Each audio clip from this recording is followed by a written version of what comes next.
और अब जो मैंने जितनी बातें बोली वो कुछ बातें लिखी हुई हैं आपके पास, ये जब नोट्स आएंगे तो आप रिवाइज भी करोगे ना।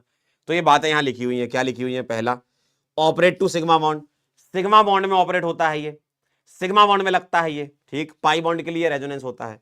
पार्शियल चार्ज का डेवलपमेंट होता है, क्यों? एक्चुअल बॉन्ड टूटते नहीं है ना ही बनते हैं, सिर्फ टेंडेंसी होती है इलेक्ट्रोनेगेटिविटी के अंतर से।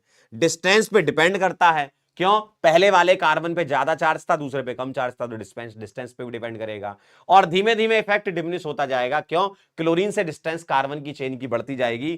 तो भैया थर्ड कार्बन एटम तक हम मानते हैं, उसके आगे हम मानते हैं कि चलो नेग्लेक्ट कर देते हैं, उसके आगे हम नेग्लेक्ट मान लेते हैं, ठीक है। थर्ड कार्बन एटम तक हम मानते हैं।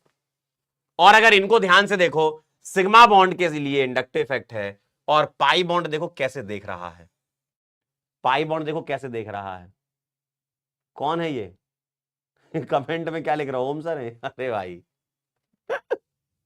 बताओ, कमेंट में कह रहे हो ओम सर है ये। भैया डिस्टेंस डिपेंडेंट का ये मतलब है कि जैसे धीमे धीमे आप आगे बढ़ते जाओगे, चार्ज कम होता जाएगा, कम होता जाएगा।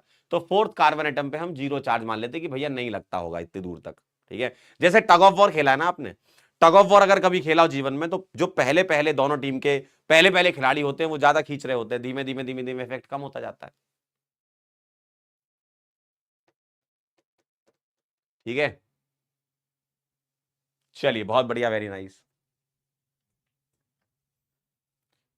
चलिए बहुत बढ़िया बहुत बढ़िया। जैसे ये है डिस्टेंस डिपेंडेंस, अगर अगर समझना है तो ये समझो। जैसे ये चचा है, देखो ध्यान से, ये चचा अगर हैं तो मुझे एक बात बताओ, ये इस पर ज्यादा इफेक्ट लगा रहे होंगे, ये चचा